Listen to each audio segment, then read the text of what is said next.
Counter-Strike, the first-person shooter that defined generations. A game where gameplay always came first. No fancy cutscenes, no heroes, no epic storylines. Just raw, tactical combats that's easy to pick up, but impossible to master. Unlike games like Call of Duty or Battlefield, Counter-Strike never tried to build some cinematic universe. It's simple. Terrorists plant the bomb, counter-terrorists stop them, and that's it. Or is it?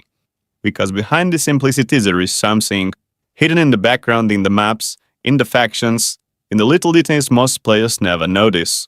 There is a subtle, quiet lore that's been building for over 2 decades. When Counter-Strike first came out as Half-Life mod in 1999, it wasn't meant to have a story. It was built for realism, a tactical shooter inspired by real-world special forces and modern terrorism. But even then, the world it showed us felt connected. Each match wasn't even just a random skirmish. It was another chapter in a global conflict between terrorists and the counter-terrorists. The factions themselves hinted at a deeper world. Phoenix Connection, Eastern European extremists, possibly ex-Soviet mercenaries. Elite crew, Middle Eastern rebels known for high-profile kidnappings. Anarchists, Western radical fighting against governments and corporations. Separatists, Eastern European rebels locked in civil war. And on the counter-terrorist side, SAS, GIGN, SEAL Team 6, FBI, SWAT, real-world elite units from different nations. These weren't just skins, they represented the world's ongoing shadow wars. State versus rogue elements, order versus chaos. Counter-Strike doesn't need cutscenes to tell a story. The maps are the story. Each one feels like a snapshot of a real event somewhere in the world. Dust 2 and Mirage, deserts and marketplace torn by conflict, echoing Middle Eastern or North African instability. Overpass and Inferno, European streets where counter-terrorists defend civilian areas and vital infrastructure. Nuke, a secretive nuclear facility constantly evolving over the years, maybe reflecting modernization or government cover-ups. Office, a civilian hostage crisis, likely tied to organized crime or political motives. Vertigo, terrorists trying to blow up the skyscraper project, possibly a symbolic attack on corporate power.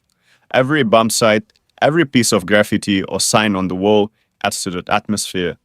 Together, these maps form a fragmented but believable world, one shared by politics, corruption, and endless conflicts.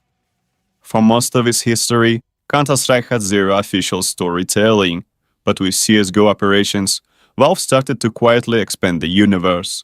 You'd get briefings, voice line, mission notes, small details that hinted at something bigger. In Operation Hydra, we heard about global conflicts escalating and experimental warfare. In Operation Broken Fang, players received missions from Commander Davido Johnson, who talked about intelligence works, insurgents, and counter-espionage. It wasn't much, but it gave the sense that there was a living world behind the firefights, alliances forming, enemies resurfacing, and operation happening in different corners of the globe. These missions made it feel like every player was part of a much larger, unseen war. Then, if you really start paying attention, you'll notice something interesting. Some maps or missions hint at corporations and governments might be behind a lot of these conflicts. Maps like Agency or Nuke are filled with clues. Logos for fictional companies like Nuclear Power Corporation or Global Risk. Propaganda posters, safety warnings, even political ads scattered around. These little details suggest a world where private corporations, corrupt governments, and Black Ops Division are manipulating conflicts for power or profit, where ideology isn't the only motive. Even though Counter-Strike has no official timeline or main characters, its themes have stayed the same over the 20 years. Order versus chaos, power versus rebellion, an endless cycle of war. You could say Counter-Strike's story is about how war never ends. It just moves to new locations with new people and the new flags. Every version of CS, from the mod to 1.6, to Source to Global Offensive to CS2, has carried the same feeling.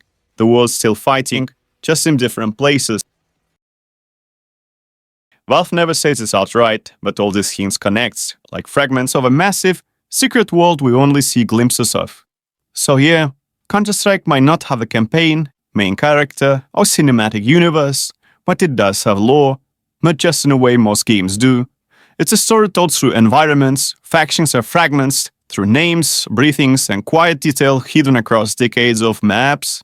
A world of mercenaries, elite soldiers, secret organizations, and endless shadow wars, all happening behind the scenes of every round you play. Counter-Strike doesn't need to tell you its story, because it's been showing all along.